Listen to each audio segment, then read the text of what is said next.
Thank the heavens. Everyone is safe and sound at last. Indeed, and the town brought back to life. It is a sight to see, is it not? Indeed it is. I wish to speak with our new mermaid friends. Say that we might stay a while and play, please.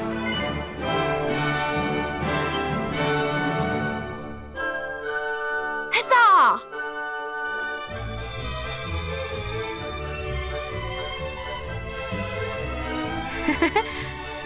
I should not mind a little look around myself.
Once again for all you went and did.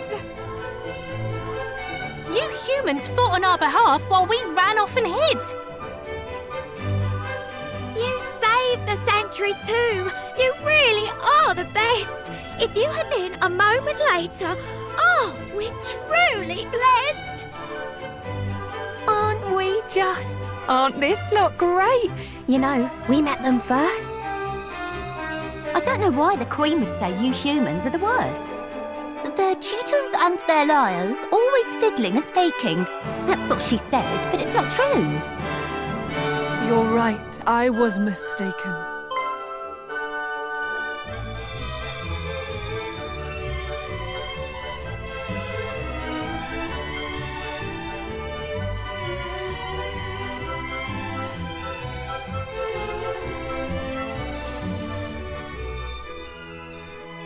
Your Majesty, how fare things at the sanctuary? Yes, all is well, in no small part thanks to you and your friends. I know not how to thank you all, nor how to make amends. I rather think it is we who must make amends. Forgive us, Majesty, but we took possession of the fairy trumpet without your leave. The Palace of the Fairies was under attack, and we had need of it in order that we might go to their aid. Nevertheless, we must beg your forgiveness. Oh, Poppycock! You make it sound as if you stole the thing. I gave it to her. I should be the one that's grovelling. There is no need to grovel or to otherwise atone. That you went to the fairies' aid is recompense alone. The harp of Lady Lorelei is yours now, is that so? I know no other means by which you join us here below. Perhaps if you might lend it as the fairies did to you?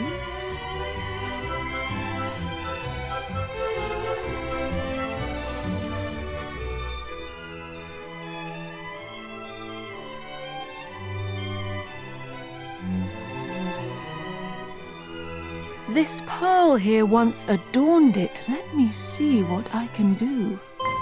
Wait, that's the pearl our pals here gave us when we helped the fishers. So this too fell into your hands.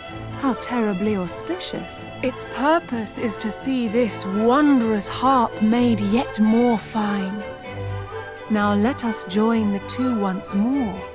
Come, little pearl, and shine. My.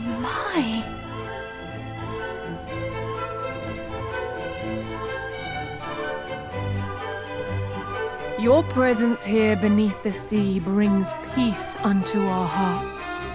May that same peace spread further with the power the harp imparts. Thank you.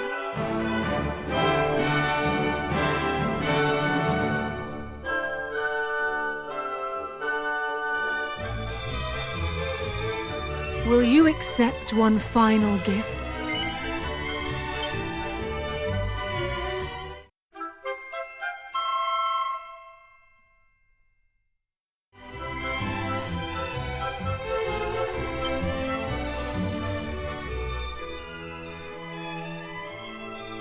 Though a good deed is its own reward, I shall not turn up my nose at another. Now come, we must return to the Palace of the Fairies. There is much I would ask of them.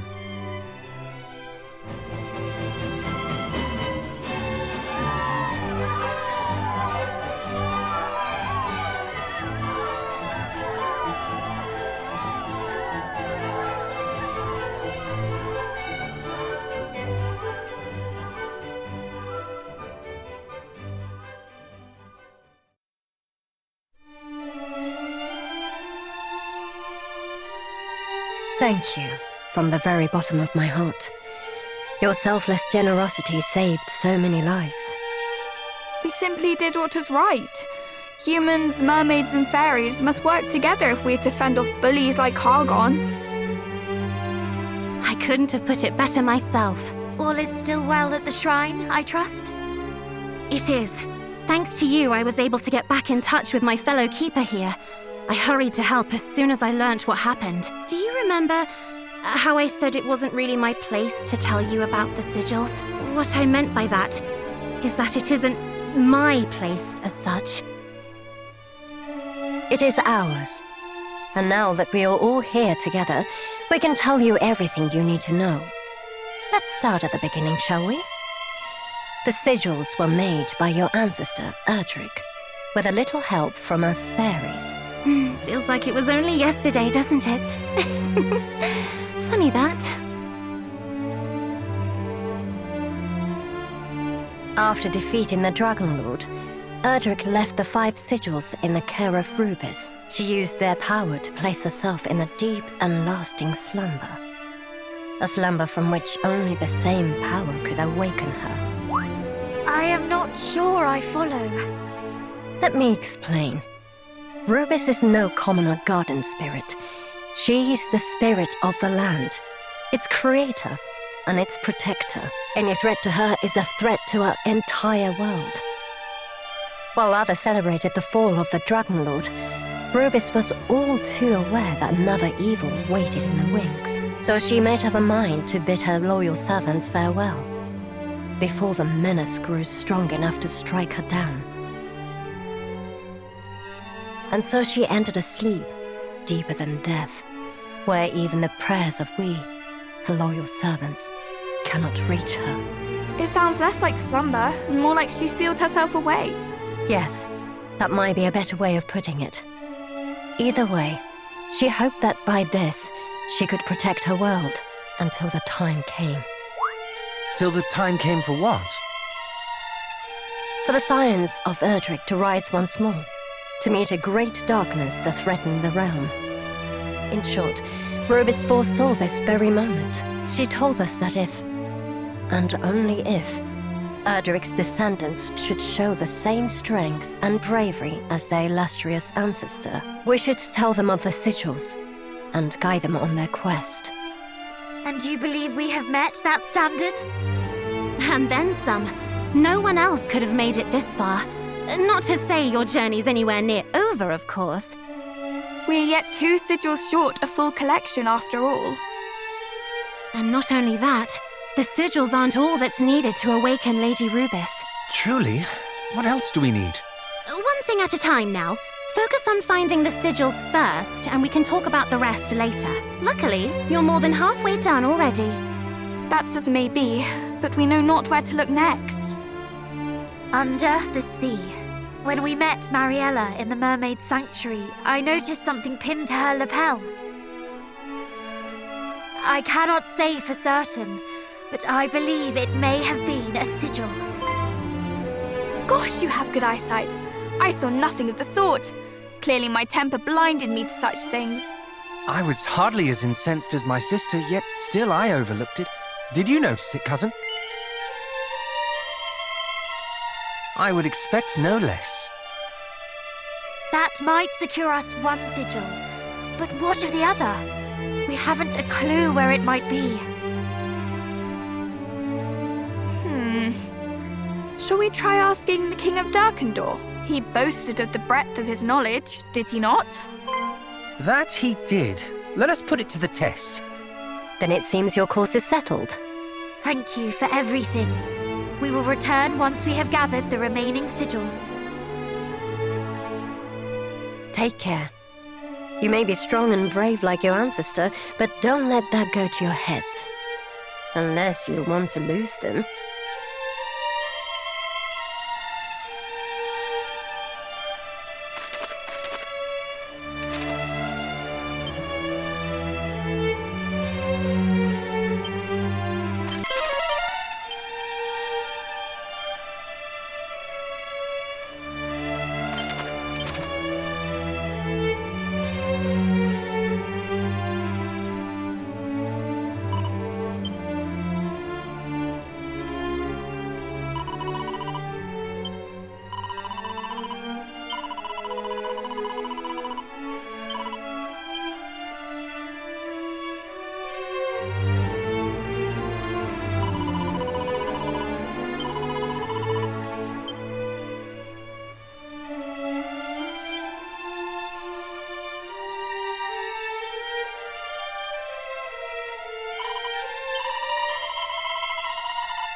boils!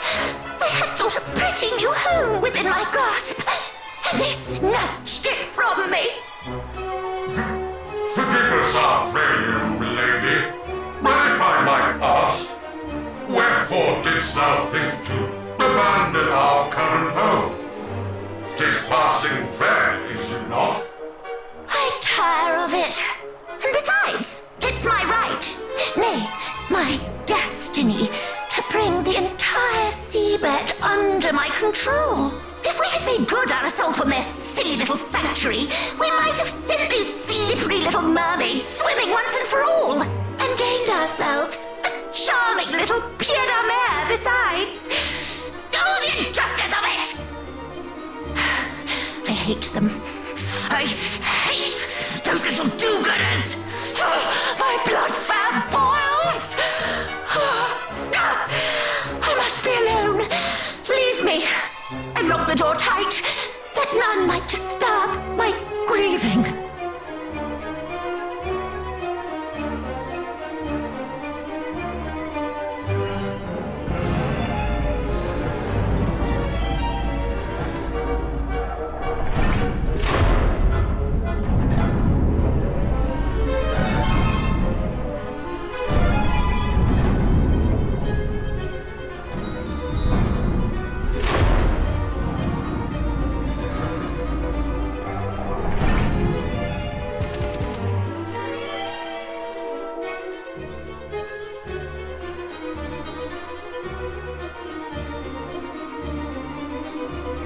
Seems we've hit the nail full square upon its head.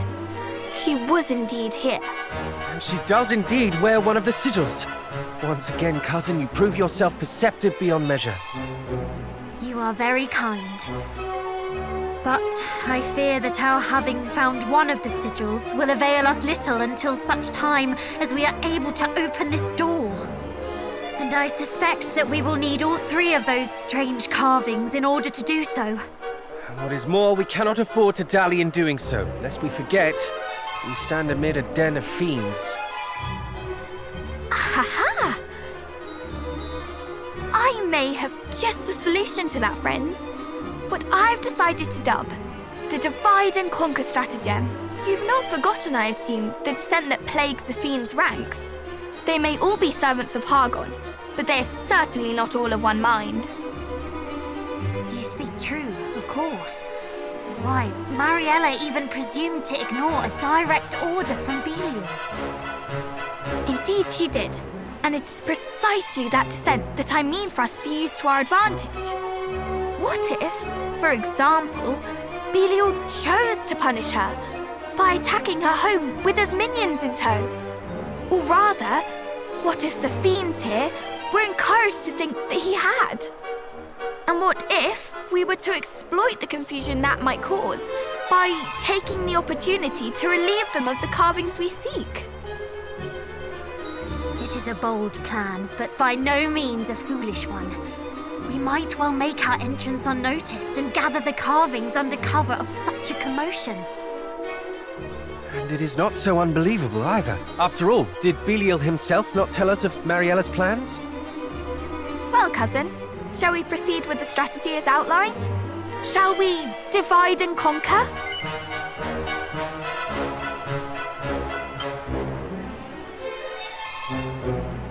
What? You have a better idea, I suppose. Well, do you? I thought as much. Then we divide and conquer as planned. Agreed? Huzzah! Let the chaos begin! We will show them what it is to find oneself attacked in one's very home.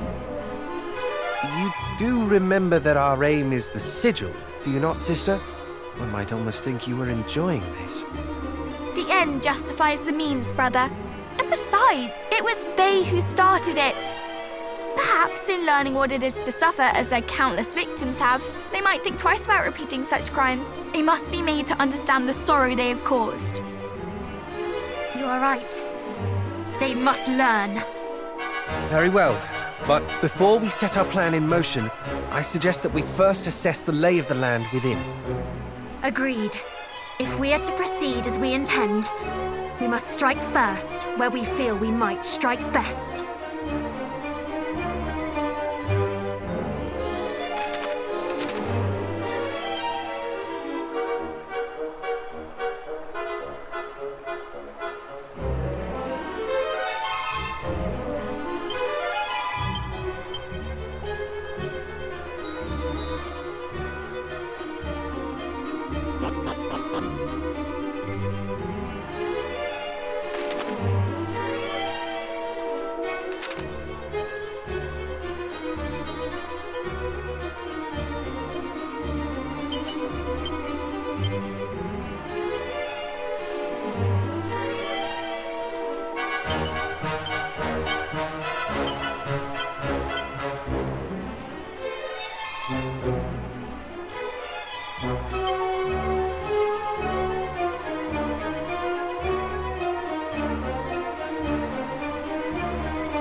I shall sweetly recite! You look cold.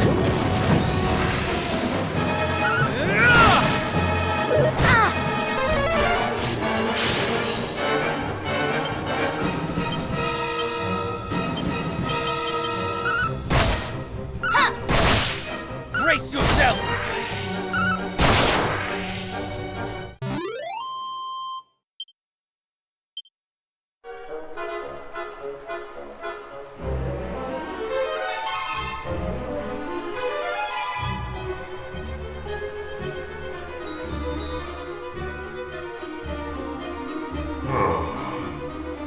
Would that I might convince the fair Lady Mariella simply to think a little more on her actions. 'Tis of course not her methods I object to. Her few dead mermaids are of little import. And yet, something in their execution doth trouble me mightily.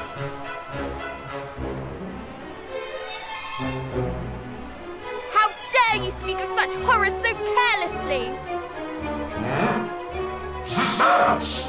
How came you to be here in this place, humans? This is our home, our haven, our sanctuary. You shall pay the price for sullying it unbidden. Would that you had heeded the mermaids when they no doubt said the same.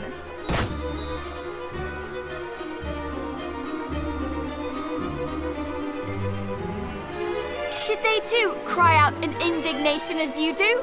And what did you do in return, I ask? Pah! It mattereth not what mermaids say, nor humans for that matter. We are monsters.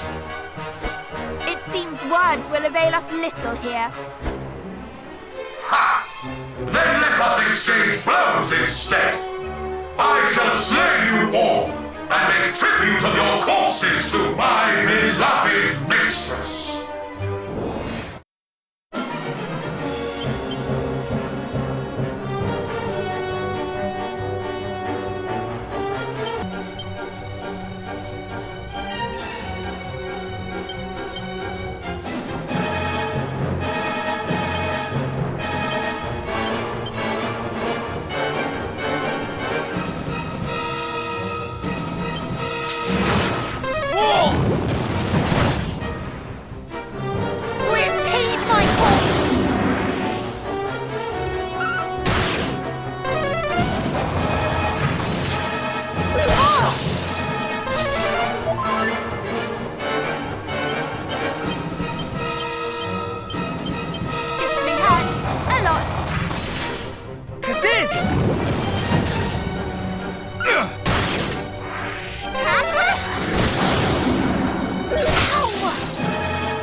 speaking tube. The perfect tool for our little plan, would you not agree?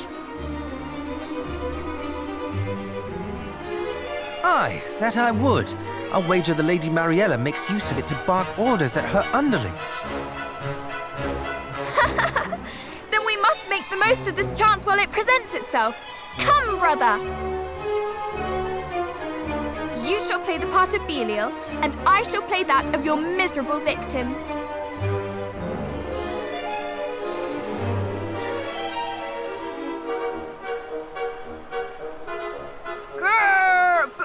Belial? What is the meaning of this?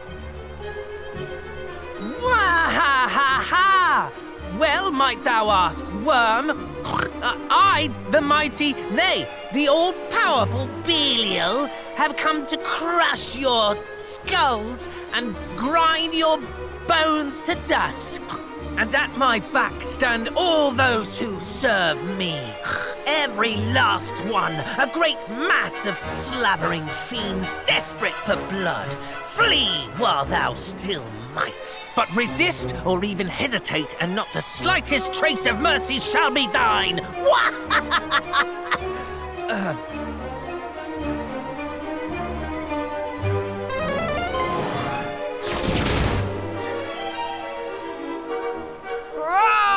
Run, fellow fiends! We must run! Flee for your lives! Look at them all! Oh no! Oh no! Lord Belial is attacking us! Well, surprise, brother. After all Lady Mariella had done, if she would have brought this punishment upon us, then I, for one, shall not remain to suffer the bone-rattling she hath brought upon us. Nay, I mean to quit this place while I can.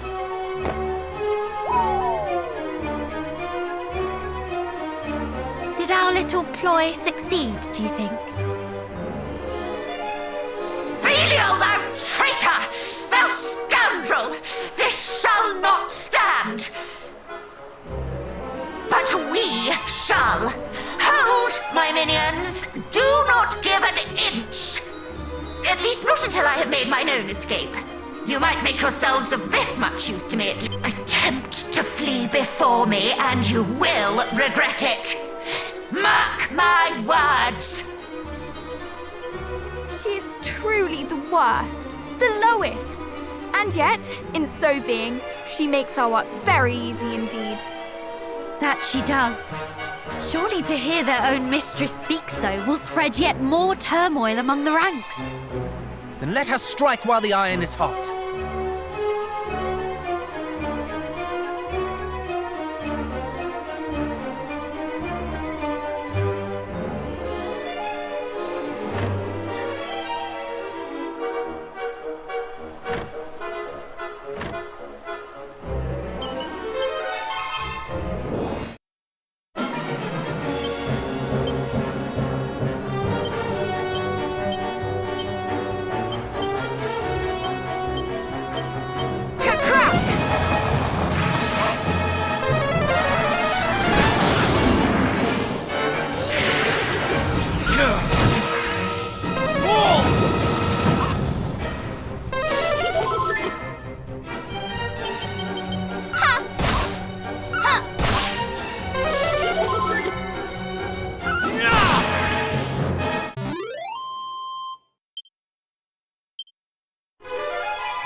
Brace yourself!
I must hurry if I'm to pack all my precious treasures and make my escape!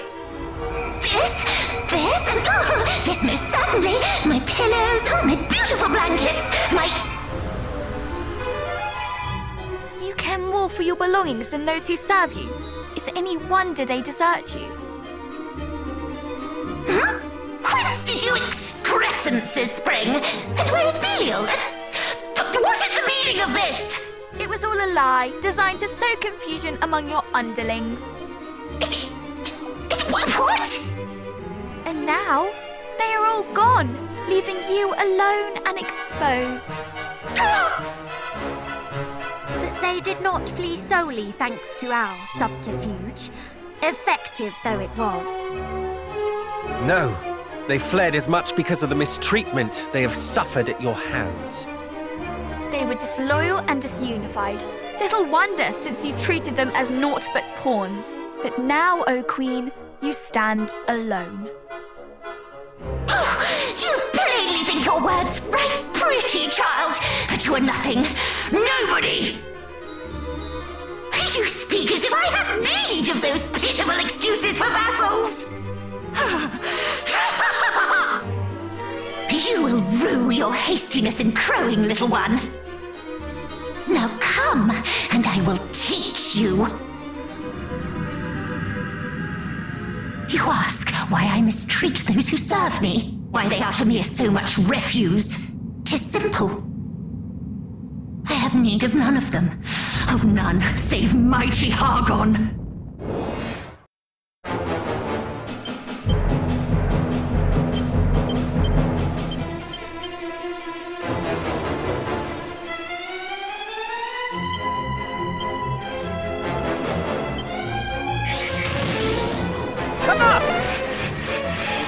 How unfortunate.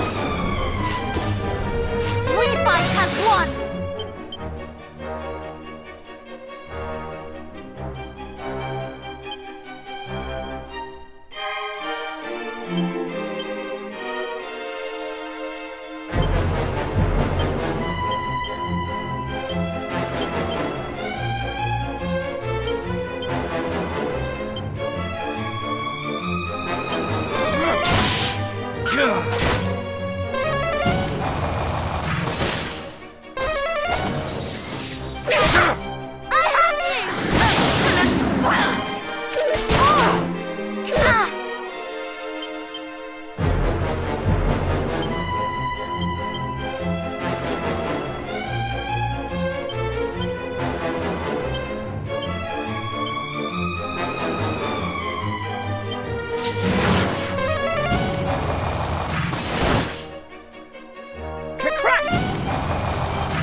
One final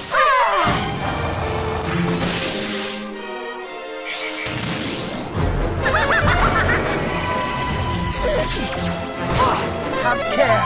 Thank you very much.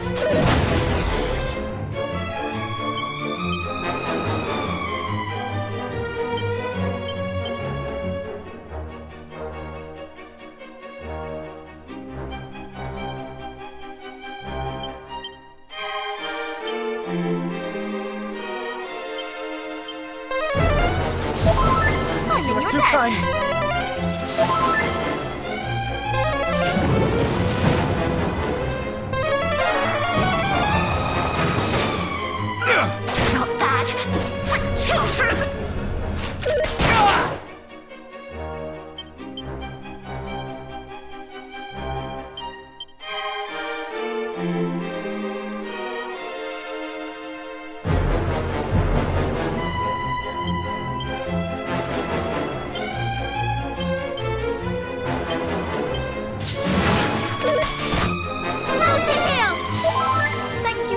Start!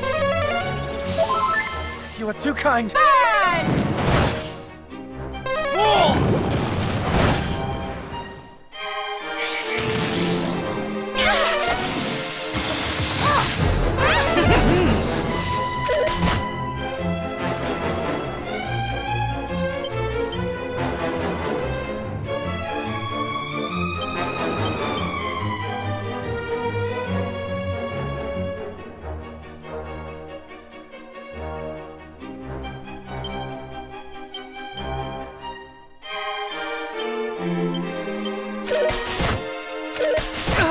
I shall sweep you aside!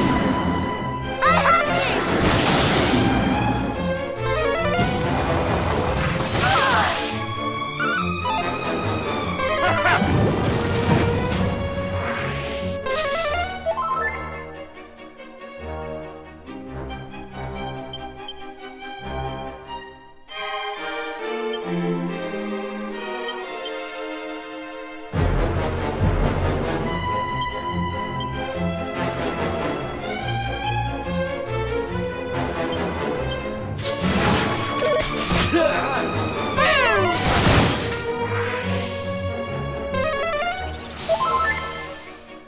Full heal! You have my gratitude. Oh!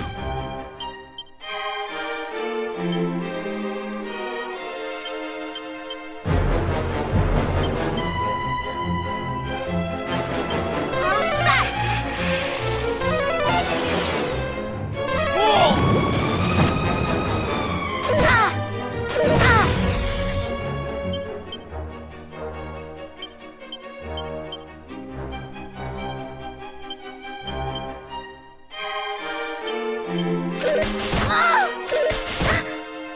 I'm quite the tactician!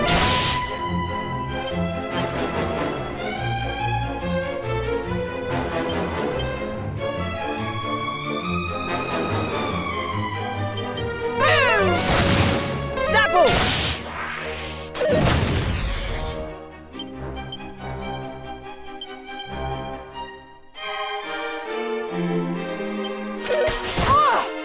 Just what I needed!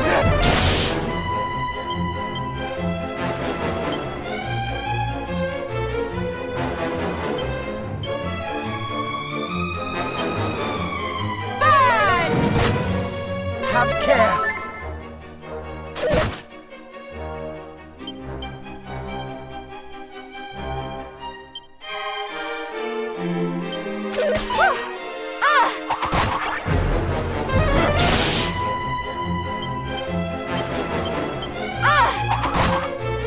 Zapple! That's quite enough. Playtime is over.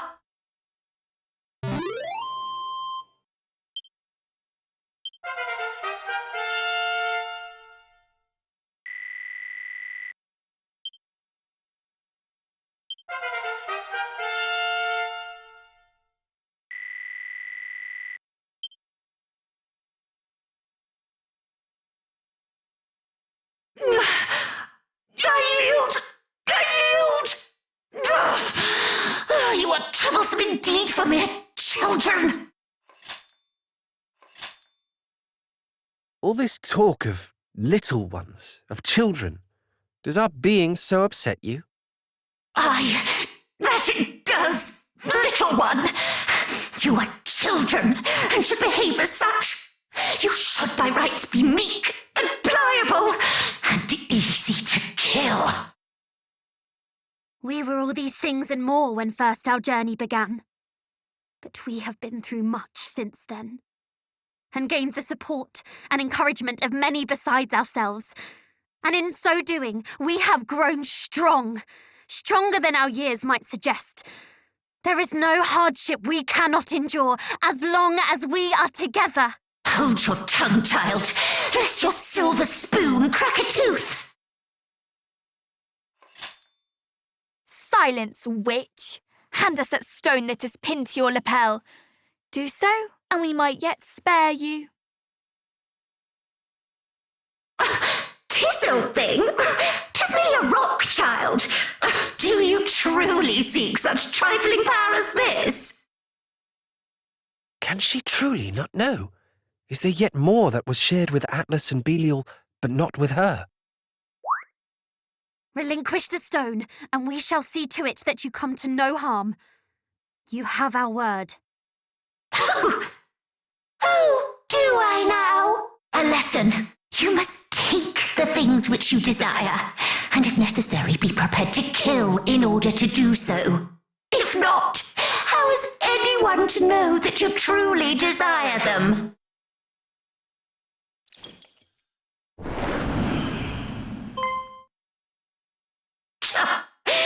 Truly, you are yet babes. Oh, she escaped us once again. Perhaps she spoke true. Perhaps if we truly desired the sigil, we would simply have cut her down and taken it. What? Surely you jest! To strike down a defeated foe and engage in thievery into the bargain? I could never do such a thing. Could you, cousin? Is this truly the path we should have chosen?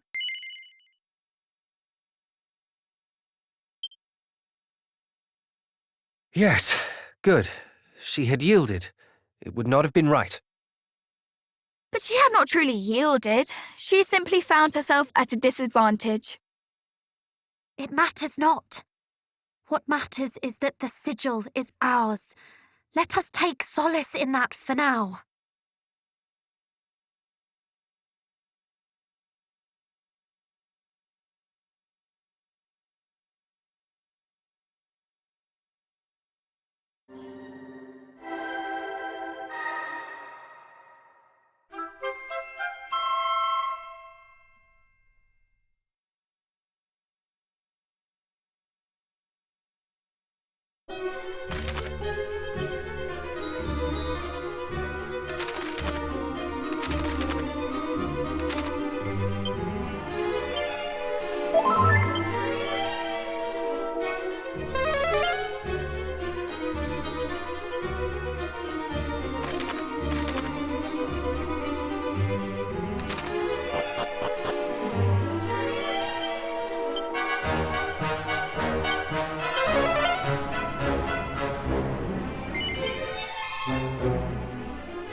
This is what thou wanted, is it not? Yes, yes. Thou hast done well in delivering the sigil unto me, child. Now hand it over. Thou wouldst deny Providence? Before I give this to thee, I want thy solemn word that the children of Hargon will see my sister Hale. Now. It will not do for an infidel to speak the High Priest's name so casually. Hang your High Priest! Finding a cure for my sister is all that matters to me. Swear that thou wilt help her, or I will walk away this instant. What a pity. If thou wilt lay all bare, scorning the High Priest and his children, then so shall I.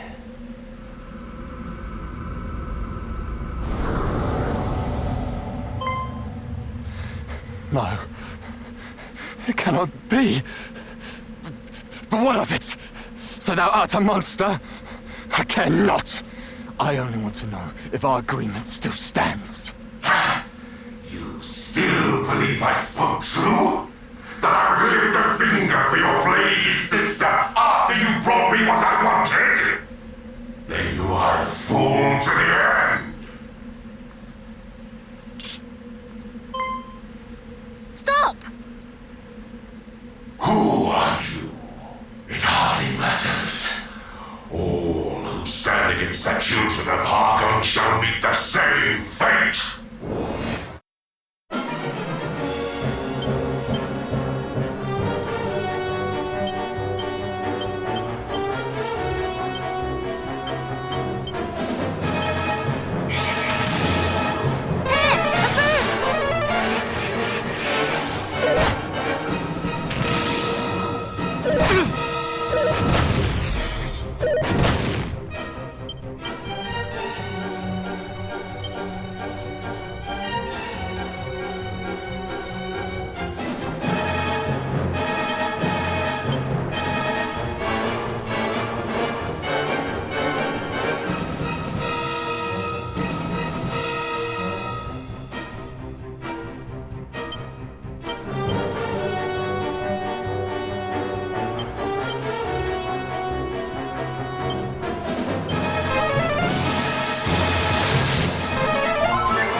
Pazuzu. Another of Hargon's champions, perhaps, alongside Atlas, Belial, and Mariella. Are you hurt? Try not to move. nor flee as you did last time. Forgive me. And thank you. That is the second time you've saved my life. I'm glad you remember us. We four are on a quest to end Hargon's reign of terror. Are you one of his children? Perish the thoughts. No. I only wish to save my sister.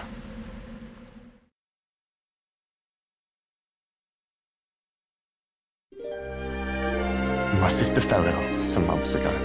The healers tried everything, but no spell nor nostrum could cure her. Just when I thought all hope was lost, he came to me. He told me that if I joined the children and did enough good deeds for them, that a man named Pazuzu, a leader of their order, would see my sister saved. Yet the deeds he made me do for him were far from good. I was told to commit sin after sin and encourage others to do the same. Yet I still did them. Though I knew it was wrong, it was the only hope I had. Once I had proven myself loyal, he bade me steal the stone for him. He said that if I did, he would arrange for me to meet with this Lord Pazuzu.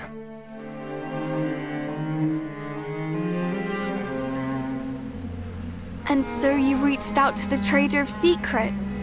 Does this not sound all too familiar? The monsters in Rippleport also disguised themselves as humans and encouraged people to steal for them. It would stand to reason that their purpose was the same as this priest's. That they too were of the children of Hargon. And that they all answer to one Lord Pazuzu. It appears so. But did not the monsters who were sent to reclaim the sigil say that in stealing it, this fellow had angered Lord Atlas? Would that not imply that Pazuzu and Atlas are enemies, competing against each other for the sigils? That it would. Aye, 'tis true. The priest specifically forbade me from relinquishing the stone to a beast by the name of Atlas. It appeared to be a matter of pride. Once again, the monsters are not satisfied with bringing misery to us. They must bring misery to each other. Despite devoting themselves to the same cause, they think only of their own interests. One questions whether they are truly allies at all. What a fool I've been. How willing I was to serve. If not for you, I would have lost not only my pride, but my life. Well, I, for one, am very glad you did not. But, if we might take the stone from you, it is rather important as it happens. I can imagine. The way those creatures coveted it. Take it. At least this way, it will not fall into their hands.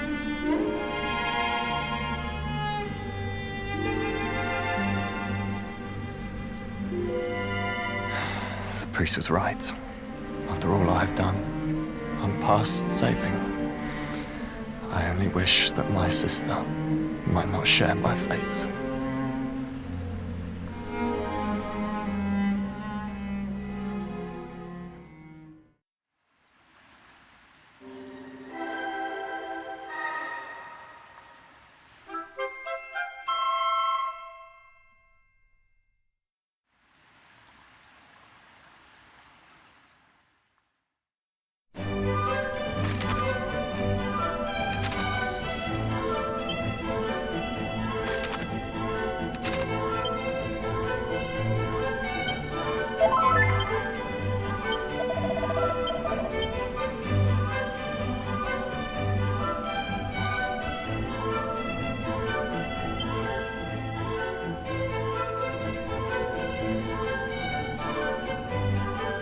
There is something I must share with you all. When we were in Berren,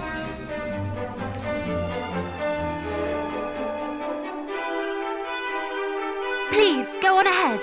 I will rejoin you shortly.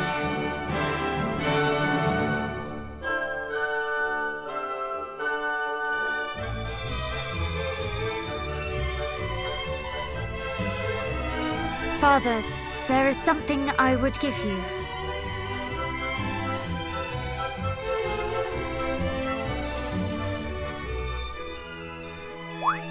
After we brewed the tea to cure our cousin, there was a little of the leaf left over. I know not if it is enough to soothe your pains, but I still wish for you to have it. My thanks, Princess, though I cannot accept. As I said before, it is from the years that I suffer. I see scant reason to prolong the time the goddess hath allotted me. But A leaf of almighty Yggdrasil would be wasted on an old man like me. Thou, more than most, knowest how precious the world tree's bounty is, and 'tis to thee I would entrust its safekeeping. Use it as thou seest fit, Princess. Trust in thy judgment, as I trust in thee. You still have a part of the leaf. Then we can use it to cure this fellow sister. Do not be so hasty, brother. The situation is not so simple. quite. We know not if the portion that remains is enough to cure her. In offering it, we might offer naught but false hope. Moreover, we know not if she is the only one who suffers so. What if another should beg our aid after we have given away the only remedy? Yggdrasil's gift is not to be taken for granted. What think you, cousin? Shall we give it away, that we might save a stranger?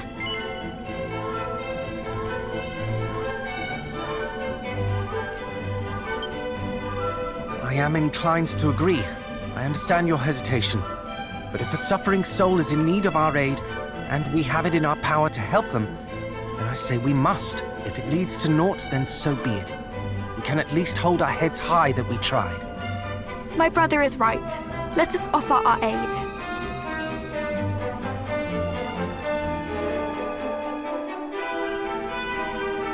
I cannot guarantee this will work, but We happened upon an extremely rare herb with extremely rare medicinal properties. It might help your sister. You would help me? After all the terrible things I've done? Why? Because I too have a sister, and I know how it would pain me to see her suffer. Bold words from one who causes his own dear sister no end of anxiety. Well, yes, I suppose I do. I see my sister and myself in you. I pray that the day that we two can laugh together again is not too far away. Thank you all so much. I shall give this to her post-haste. Our apologies if it fails to cure her. Regardless of the outcome, you have given me hope. A feeling I have been estranged from for too long. Thank you. Truly.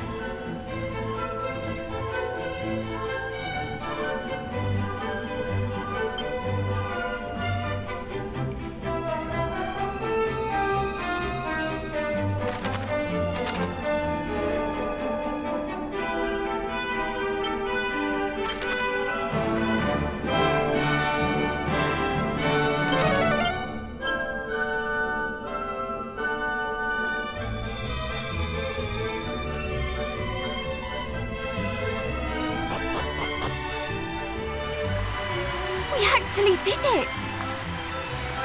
indeed, that was the final sigil. A job well done, if I do say so myself. I suppose we ought to pay the fairies a visit then. Yes, let us make for their palace.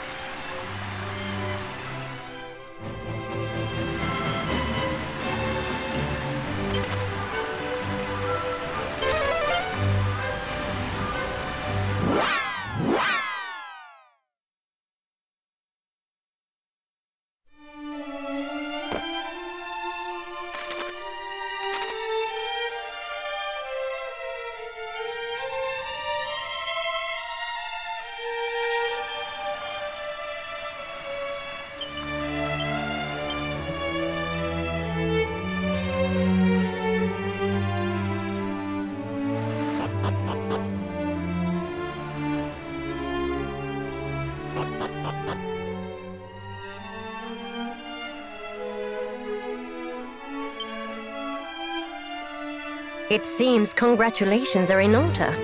Obtaining all 5 sigils can't have been easy. However, you are more than up to the challenge. You have done your bloodline proud.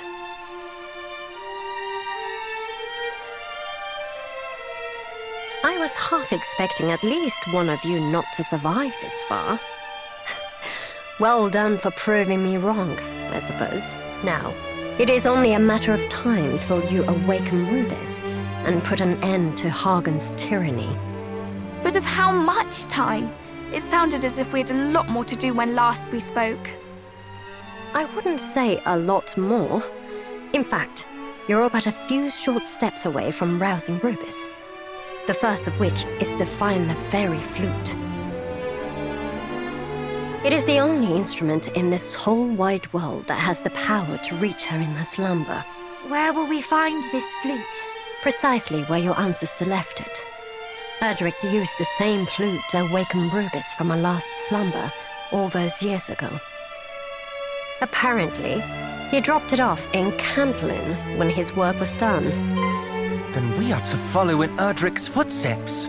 Indeed. Let us make for Cantlin.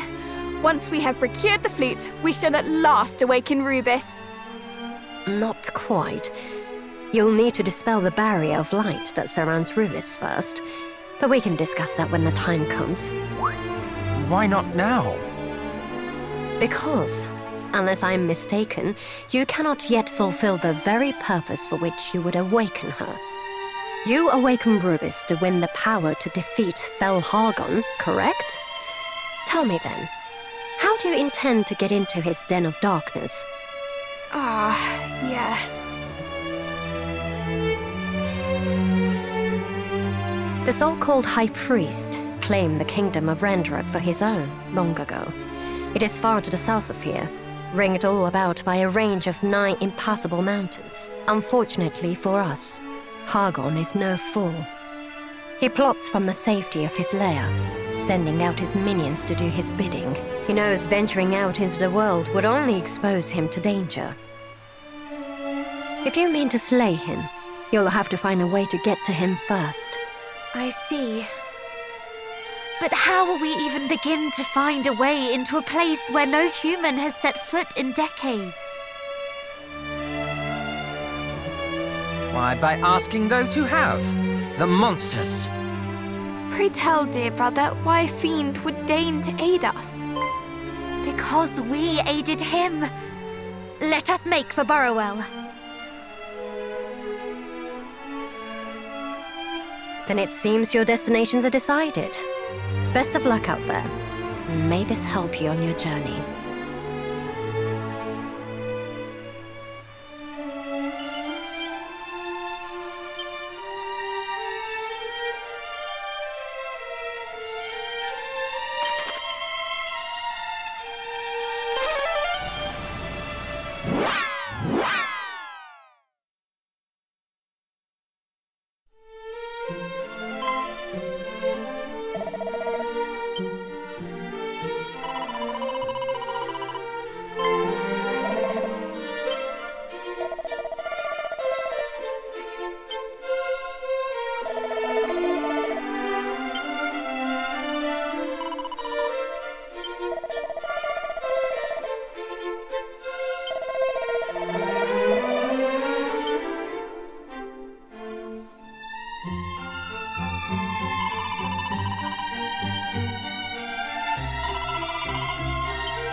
Well met, friends.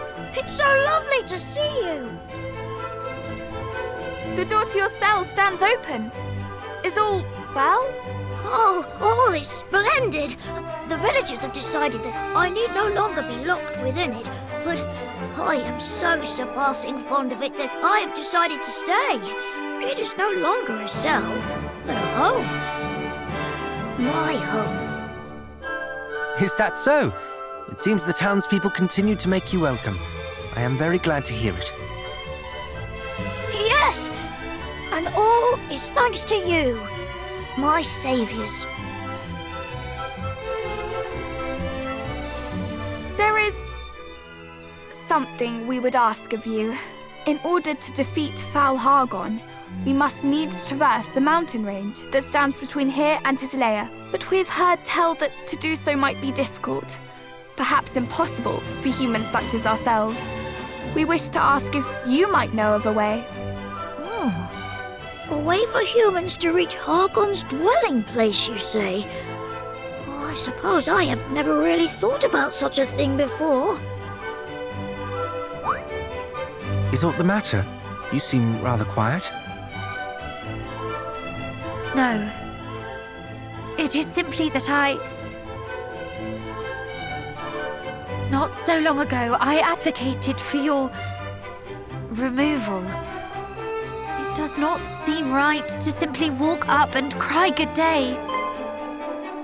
Oh, please, there is no need to be so careful on my account. In truth, I have come to see the reason in your argument since my incarceration here. To lose one's home, one's most sacred place, must be both terrifying and saddening in equal measure.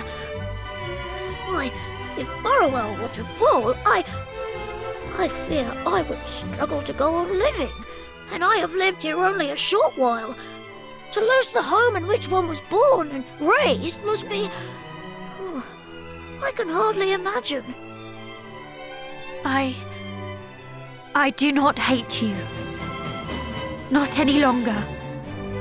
I only hope that you do not hate me. I don't suppose we might ever become friends? Of course we can. Can we not? I fear it is not quite so simple.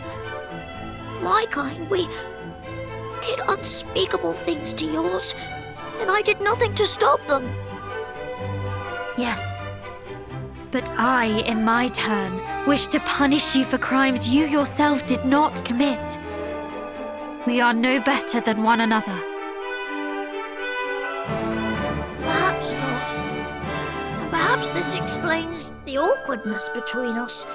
No matter what we speak of, all we can think to say to one another is sorry.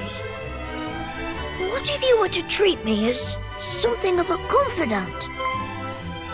In sharing our thoughts and fears, in helping one another, perhaps apologies might turn to thank yous.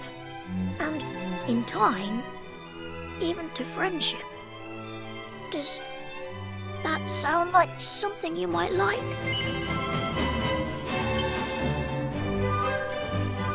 Oh, this warms my heart indeed. And in order that the first thank you might come sooner rather than later, allow me to seek out a way for you to cross the mountains. Thank you. But we must do something for you in return. Please, name it. Me? Oh, well, I know that this was my idea, but nothing springs to mind. I suppose I'm quite content.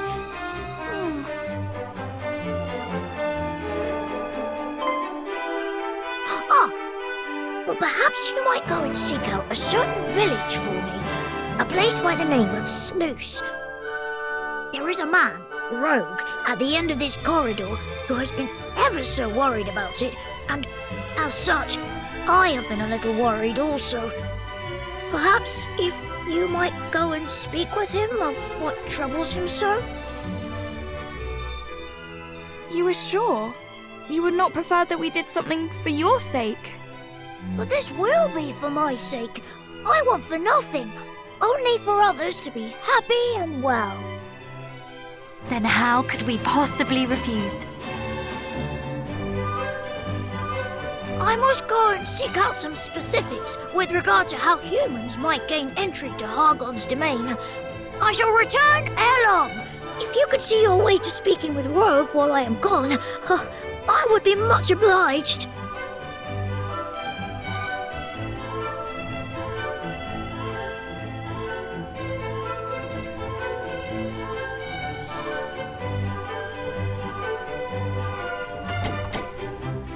A few moments later.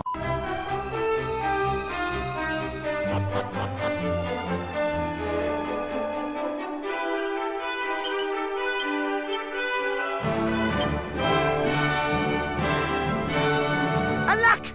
I am found. 'Tis a fair cop, friend. I, Rogue Fastfinger, do hereby yield to thee. I say, thou seemst big and strong and grown up. Perhaps thou knowest something of Sluice. I am surpassing worried for all my friends there. Couldst thou perchance see thy way to checking on them? Please? Pretty please? Of course. We had intended to journey there to do just that. But, if I might ask, why do you worry so for their sake? Why? Because of the oh-so-scary scoundrels that have made their home in the Tower of the Moony Moon nearby, of course. They have turned my poor friends' heads fair upside down. The Tower of the... And what precisely do you mean by upside down? Why, I have not the first nor the foggiest clue. I know only that all in that place have grown surpassing strange of late, thanks to those fiends and their plaguey jewel.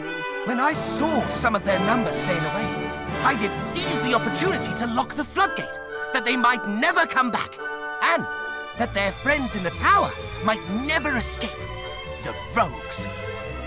With this, might thou unlock it again, and thereby gain passage. Please, I beg of you, go to the tower and drive out the rotten, smelly scoundrels.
I'm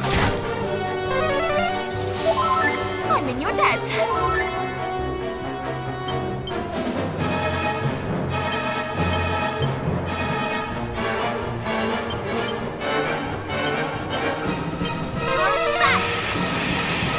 We fight as one!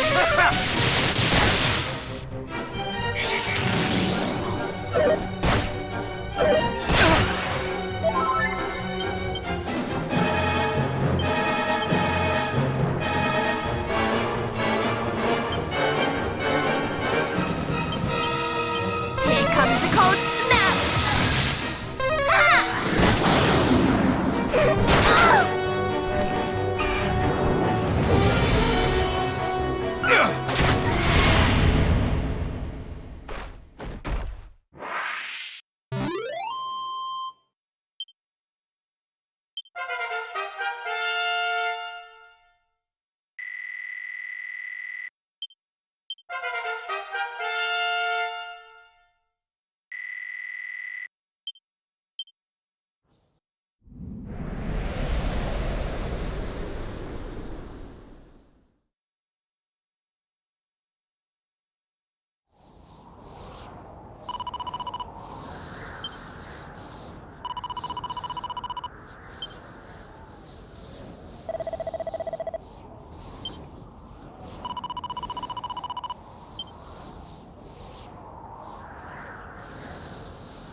It is so very good to see you all. I have the most fabulous news to share.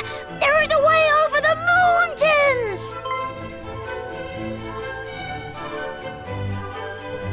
There is a tunnel that leads straight beneath the mountains to Erdrick, and near to its entrance in the uplands, a teleportal!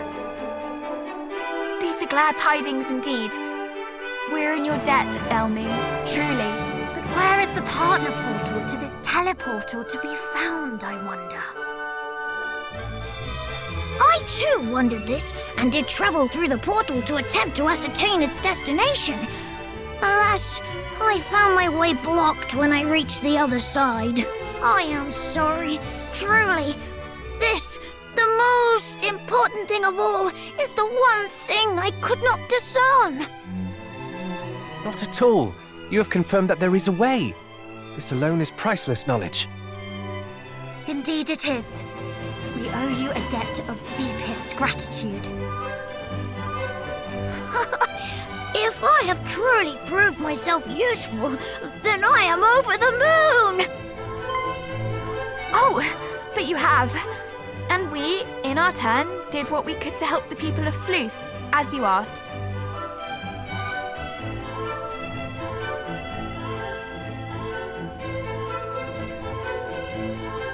Pazuzu's whereabouts? I believe he dwells upon an island somewhere in the depths of a cave, if I recall correctly.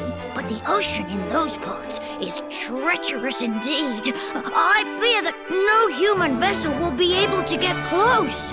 Nonetheless, you provide us with yet more priceless intelligence. How is it that you know so much? I was instructed to take up a placement under his command at one point, though I did exercise myself most mightily in trying to avoid it. If I recall, there was an object by means of which one might draw close to his cave, even in a large boat. The moon shard. Could this be the object of which you speak?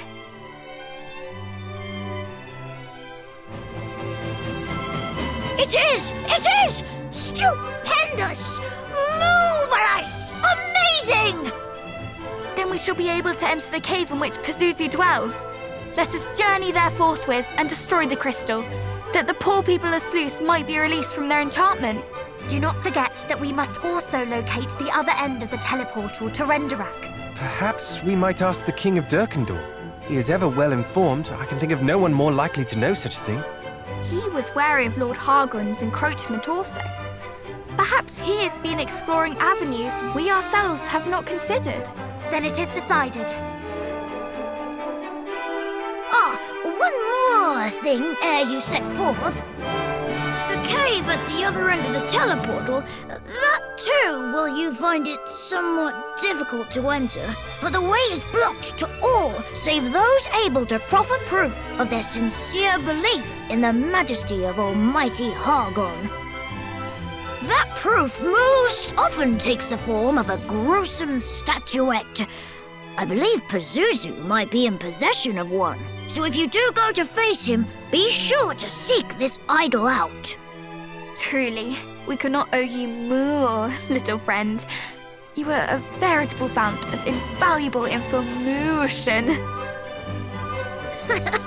My manner of speech suits you marvelously. How melodious it sounds coming from your mouth! Very well. I will fly ahead to the upland clearing, there to await your coming. I pray that you gain access to the teleportal ere long. In the meantime, I shall ensure that no moonsters draw near to it. After all, we cannot have you running smack bang into Hargon's minions the moment you arrive. But you have done so very much for us already. If Hargon's underlings discover that you are in league with we humans, surely things will not end well for you. Nonsense! I will be fine. I shall play my part with the utmost conviction, and thereby earn my place in this tale of heroes. Forgive me, I overstepped the mark.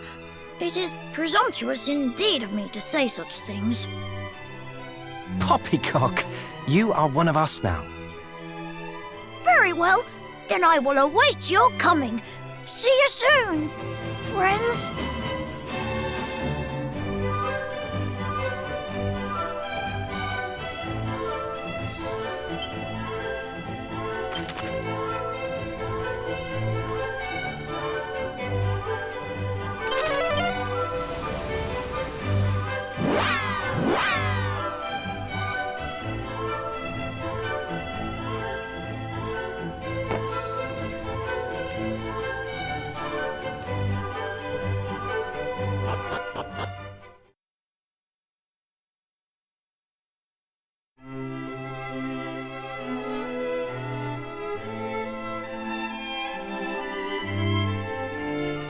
Oh, you are returned. How goes your adventure? Though, were it plain sailing, 'tis unlikely you would knock at my door. 'Tis as thou sayest, Majesty. We search for a route by which we might reach what was once the kingdom of Erdrick. We know that there is a teleportal behind a wall of mountains, close to a cave which leadeth to the Erdrick plateau. This teleportal appeareth our only means of reaching Hargon's lair. Alas, we have been unable to find the portal it is paired with. This is why we come before thee today, to ask if thou knowest aught of said teleportal. Most impressive. Those who knew this much could be counted on one hand. Until now. So you know of this portal too? Aye. My late father did learn of it from his bosom friend, the Prince of Erdrick. It was on his deathbed that my father entrusted the secret to me, along with a task of momentous import, to guard the location of the portal and to guard his friend. Majesty, dost thou mean the Prince of Erdrick yet liveth? If you would hear the rest of my tale, then prove yourselves worthy. Show to me that you have the strength to see His Highness's wish, my father's wish, realized at last.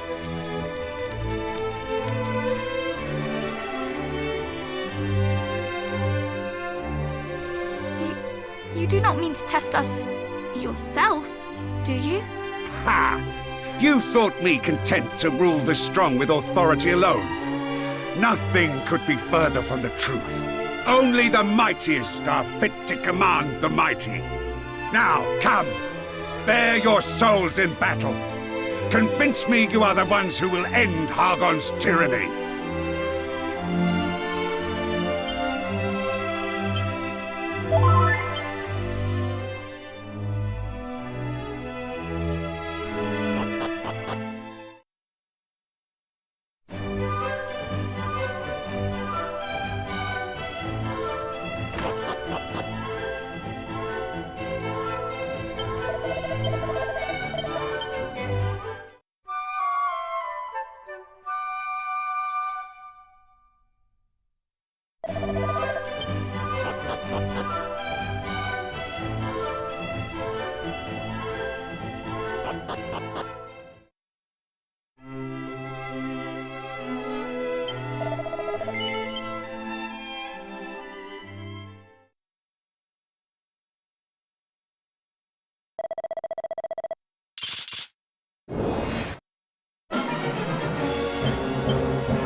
Do not falter!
you very much.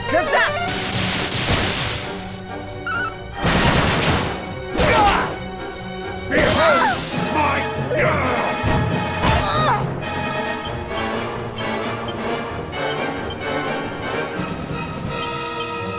Here comes the cold snap. Enough. I surrender. Thank you, Majesty.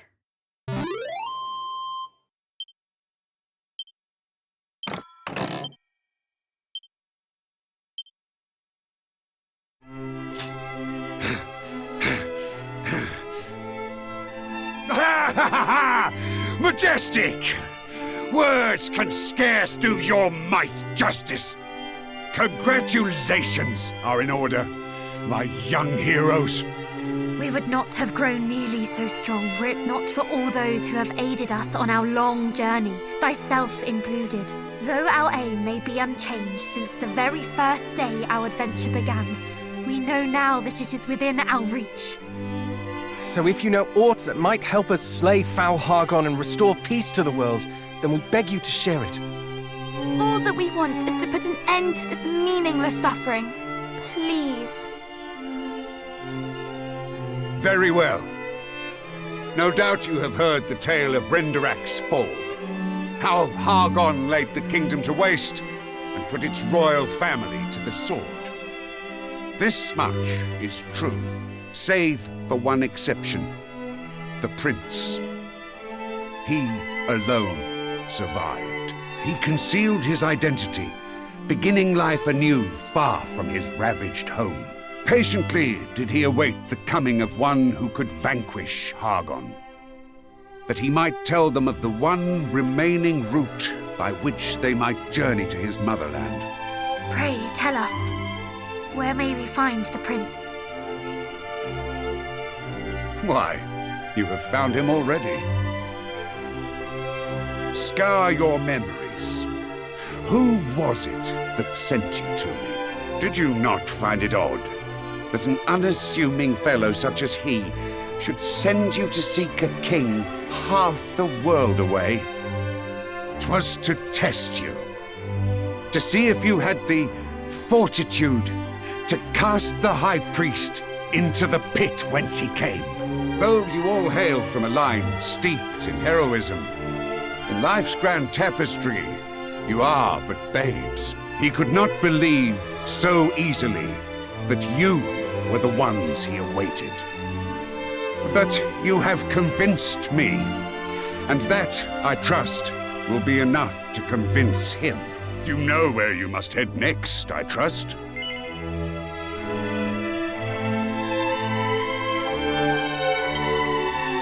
Cast your mind back to the one who first bade you visit this place. It is to him you must return. Thank you, Majesty. Would that I could join you in this last great battle. Alas, my duty is to my kingdom, and I must remain here to see it safe. You must do right by your people, as any monarch should. To Baron, then. The priest awaits.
Ah, the young heroes. You have grown much since last we met. Father, we spoke with the King of Durkendor. He told us of your identity and the path that you protect. Goddess. Then he is certain that you are the ones we have awaited. The fairies have agreed to give to us the power we will need to lay Hargon low once and for all. Thus we come before thee today to ask that thou wouldst put thy trust in us too, Father. Nay, Highness. It has been a long, long time since anyone addressed me so. Not since that fateful night.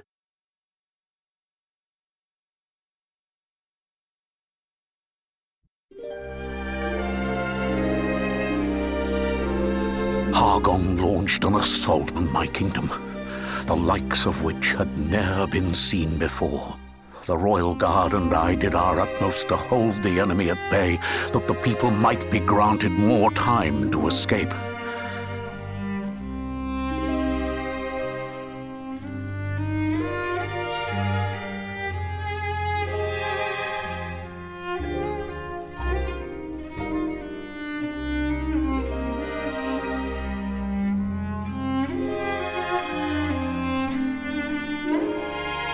Yet, as fatigue set in and the monstrous horde advanced ever further, it began to dawn on us that the end was nigh. Then, all of a sudden, one of the 3 loyal guards who had remained with me till the end did grab me roughly. How he ranted and railed, his regrets for the life he could have led, the dreams that were robbed of him, all because he had no choice but to serve we wretched royals. After saying his piece, he pushed me away with the fullness of force. My head buffeted a rock, and I swooned to the earth.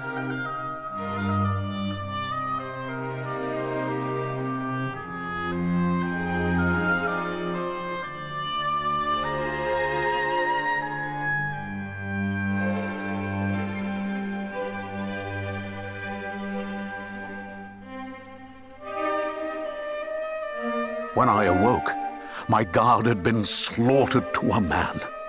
Only I had been spared, like as not, because the fiends thought me dead already.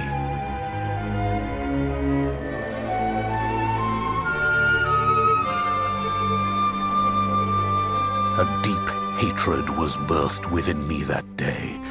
And not only for the High Priest Hargon, I cursed my parents for falling before me. I cursed the guardsmen who cast the blame at my feet. I cursed those who escaped with their lives when so many others did not. I cursed the world.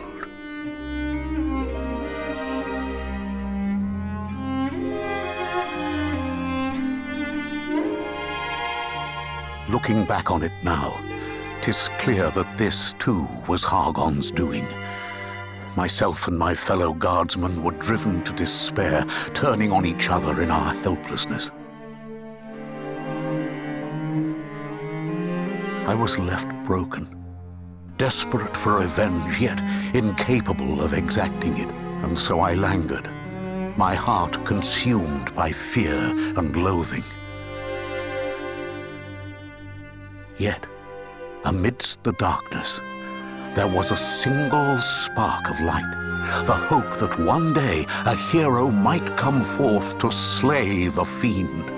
This is why I protected the path.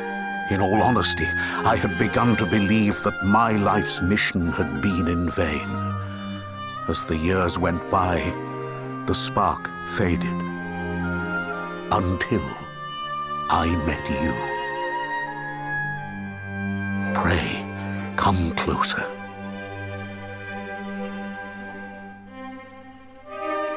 Give me your hands.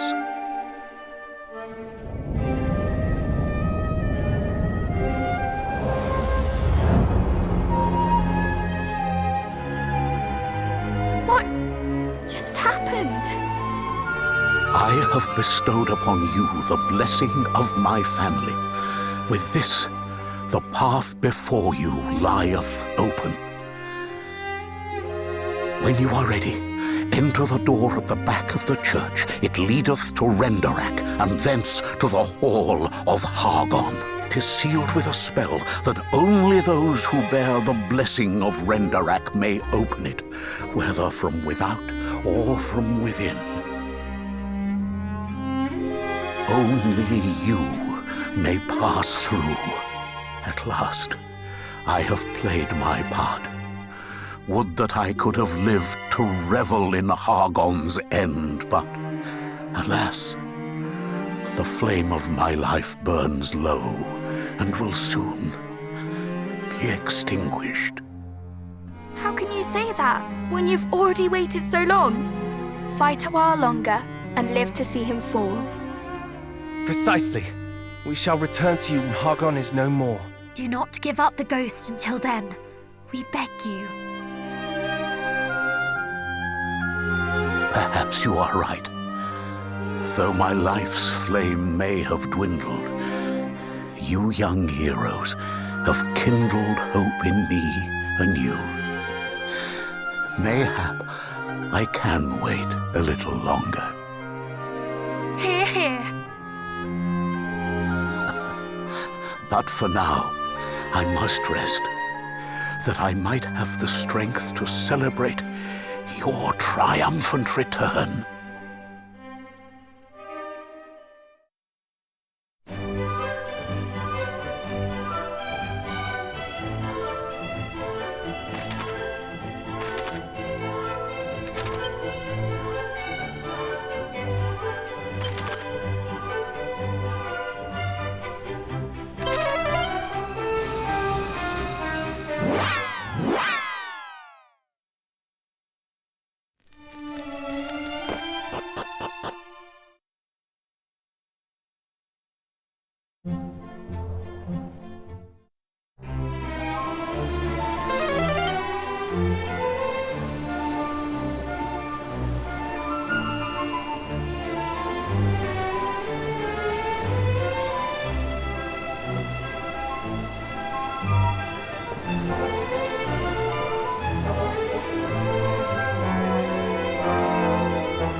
a bit.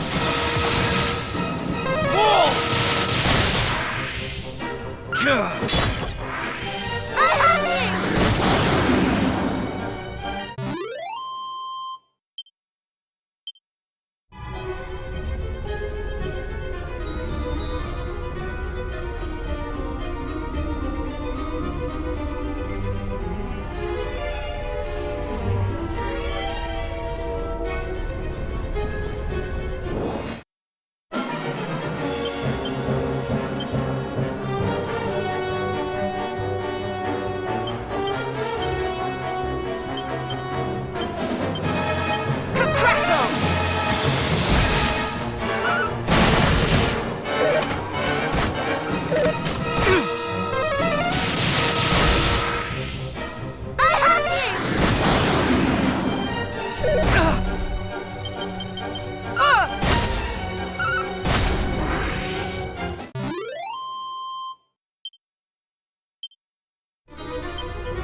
Kazap!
Sick and tired of your banal excuses!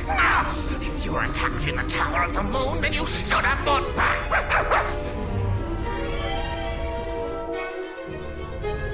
Now you're here, you might as well make yourself useful. Bring me that which I desire, post-haste! Do I make myself clear? Crystal!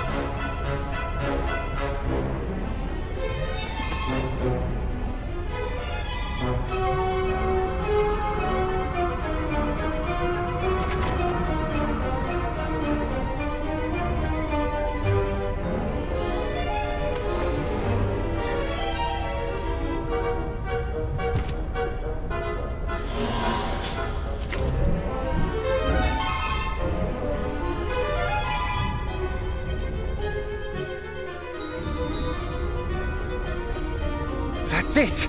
The statue that will grant us access to the home of the Horde of bananas. I very much doubt Erdrick of all places is full of fresh fruit. The only horde we will find there is Hargons. Ah, yes, of course. Forgive me, I was thinking with my stomach again. We can fill our bellies when we are done. First, we must fulfill our mission. Is everyone ready?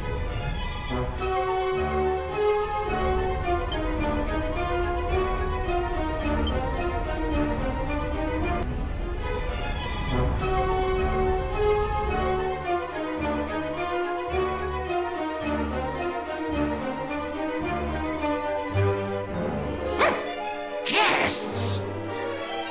Imbeciles! I said to make their minds as children, not their bodies! My lord, these are the infidels who attacked us in the tower.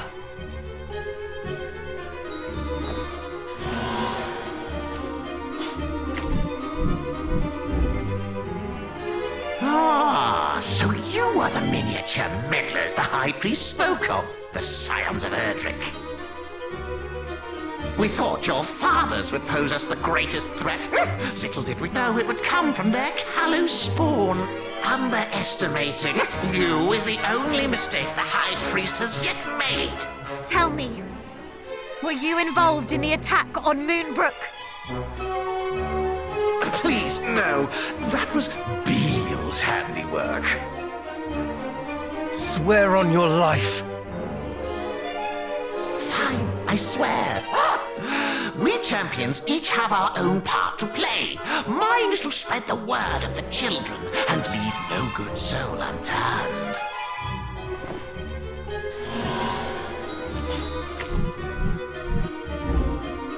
Belial is charged with whittling away your resistance. Atlas spends his days searching for sigils. And then there's Mariella. Frankly, I've no idea what she gets up to down in the depths. Now, can you leave? My bananas provide better conversation than you lot. And I'm really not in the mood for a fight today. Just go. You think us less than bananas? I think you are intelligent enough to know when you are outmatched. I am willing to accept that you are a formidable enemy. Such is evident from the aura of evil that surrounds you. But we do not fear you.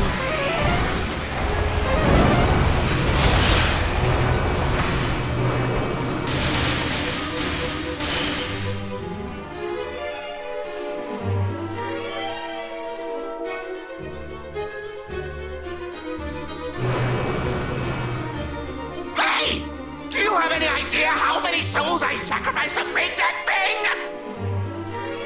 You should have accepted my generosity and fled while you had the chance! Because you will not leave here with your lives now!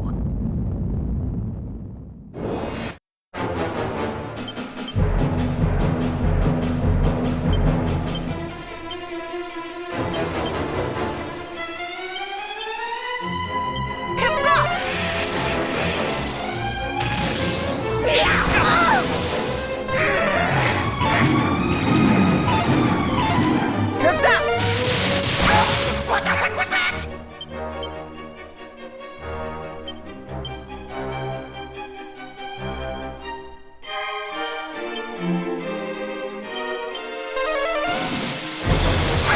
What the heck was that?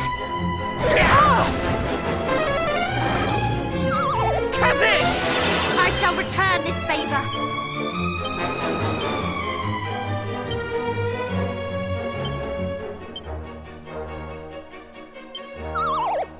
One final push! It's not just hits that hurt!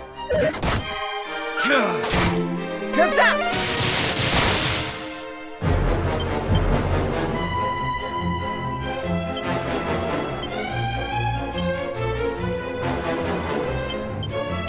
Multi-heal! Be careful!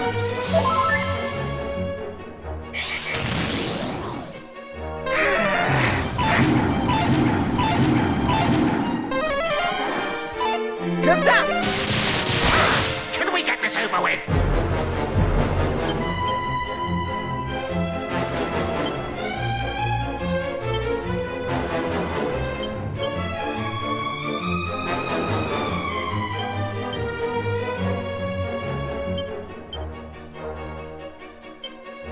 We fight as one! Magic barrier!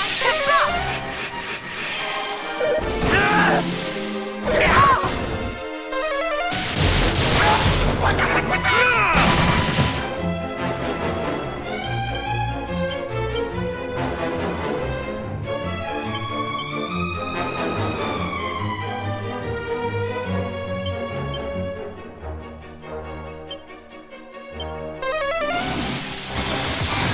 Multi-heal!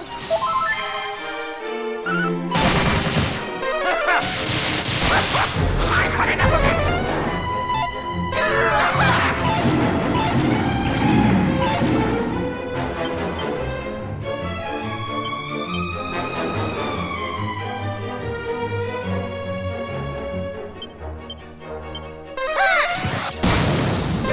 I'm so coming!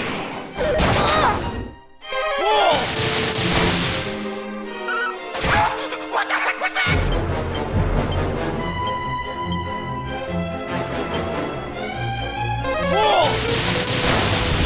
All right! All right!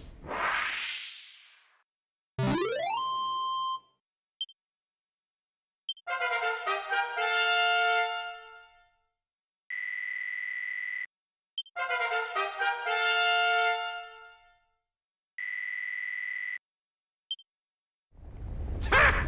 Not bad. But then again, that last banana was a little on the flavorless side. I'll have to lay some tastier ones in stock before next time. There will be no next time. Oh, really? Bah! Curses! Not a single one of these rogues values those who serve them. They're despicable indeed. Please spare me! Answer me this. Do you regret serving this egoist who abandoned you to your fate? I do! Then you must pay penance by relinquishing that strange statue to us. Of course! What is mine is yours!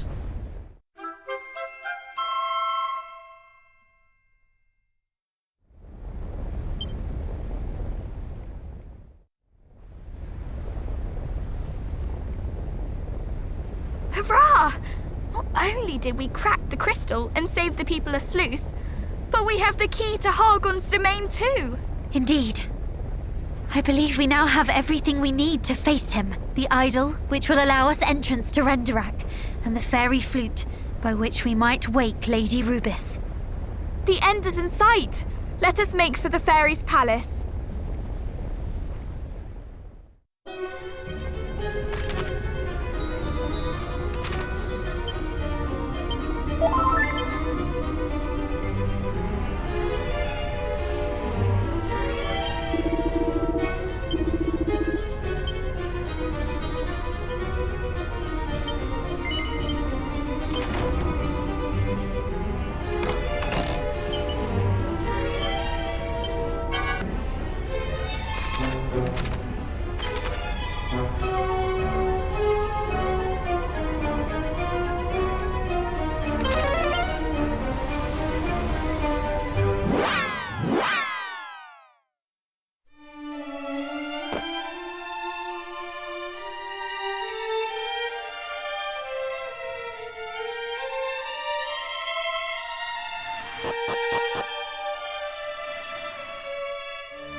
Well, would you look at you lot? You finally have everything you need, and your accomplishment stands as a testimony to your unrelenting bravery. Well done, all of you. Hold your heads high. But anyway, back to business. To awaken Rubis from her slumber, you will need to visit the shrine that bears her name. It lies southeast of here, deep beneath the waves. The shrine itself is protected by a barrier of light. One which can only be dispelled with the soothing tones of Lorelei's harp. Which we already have! Let us head there immediately! Not so fast, Princess. The harp you have doesn't have the magic to dispel the barrier. Its true power must be restored. But how? Long ago, we and the mermaids decided to divide the harp's power in order to better protect Rubis. One can never be too cautious. There is only one person who can restore it to its former glory. Seek out the Queen of the Mermaids and ask for her help. Very well. Let us request an audience with Her Majesty. And with that, my role is fulfilled. Go forth and return Rubis to us, scions of Erdrick.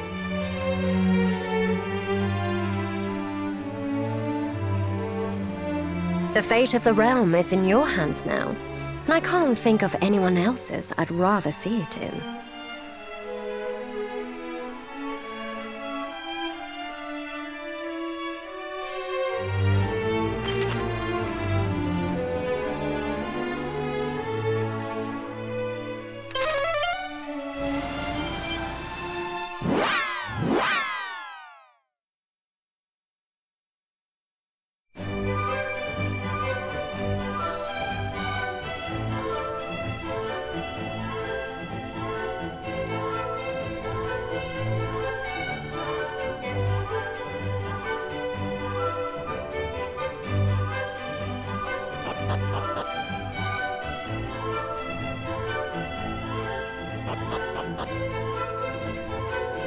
Well met, friends. The harp. Of course, at last you ask. I knew one day you would, and I would gladly mend it for you. That is, if I could. Alas, I must apologize. I owe you that and more.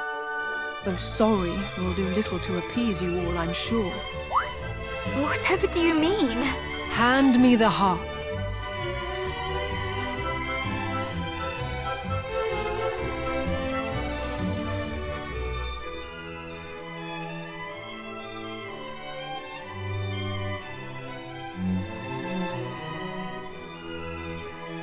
Look closely. There's another hollow, small and round and neat. Without the pearl that fits inside, the harp is not complete. And though if it were mine to give, you'd have it right away, it is not here, and that, I fear, is how it's going to stay. The other pearl? We acquired it on the surface, did we not? You did, though you should not have done. Their rightful place is here.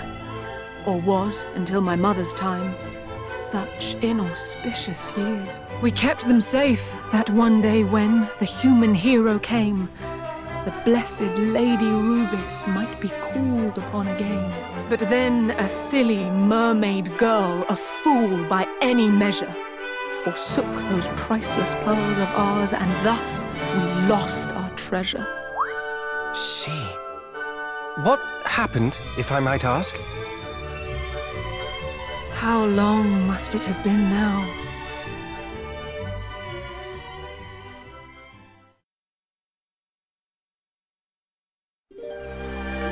Long, long ago, a foolish mermaid loved a human lad. The days they spent together were the happiest she'd had. To love and be loved in return was new and warm and good. For him she would have done just about anything she could. And so when he did ask of her to prove her love by taking her kind's most precious jewels, her choice was not long in the making. She crept into the royal chambers down there deep below, and took the precious pearls she found there right back to her bow.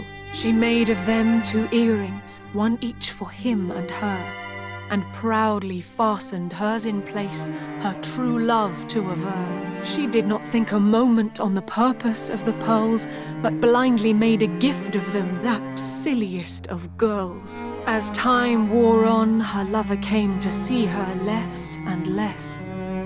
And so she went to where he lived, urged on by loneliness. And that was when she saw it. He and his father, merchants both, did conspire to take her and her sister's prisoner, a spectacle to make. The thought that he might not be true had never crossed her mind. This human who had been so good, considerate and kind. Besides which he had promised he would never breathe a word of where the mermaids might be found or what he might have heard. And then their eyes met, or so it seemed. But looking back, I really cannot tell. Perhaps he never saw me, nor the scales as they fell. I turned and left, my only thought to flee that awful place. And that was the last time I ever looked upon his face. Yet mercifully, for mermaid kind, they never did appear.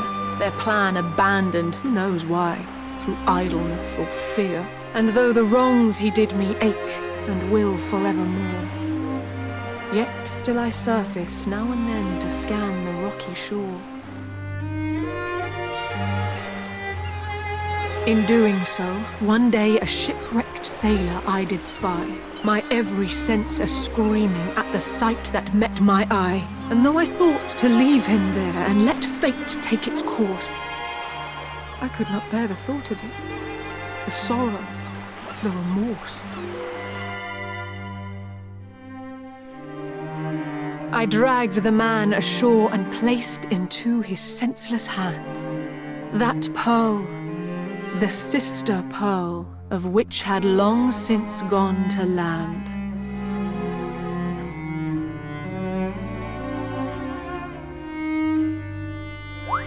But why?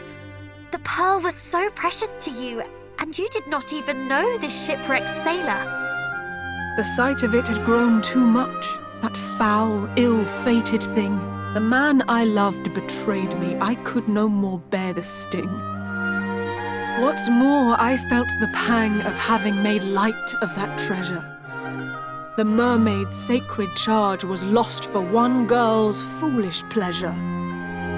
I knew full well one day you'd come to claim the pearls, and yet I gave one to my faithless beau. How foolish can one get? I wished to rid myself of them. I thought of nothing more. And thus I thrust it in the hand of he who washed ashore. I placed the jewel into his palm and prayed that all was past, full knowing you would come for it, here you are, at last. This second pearl is surely the one we received in Zahan.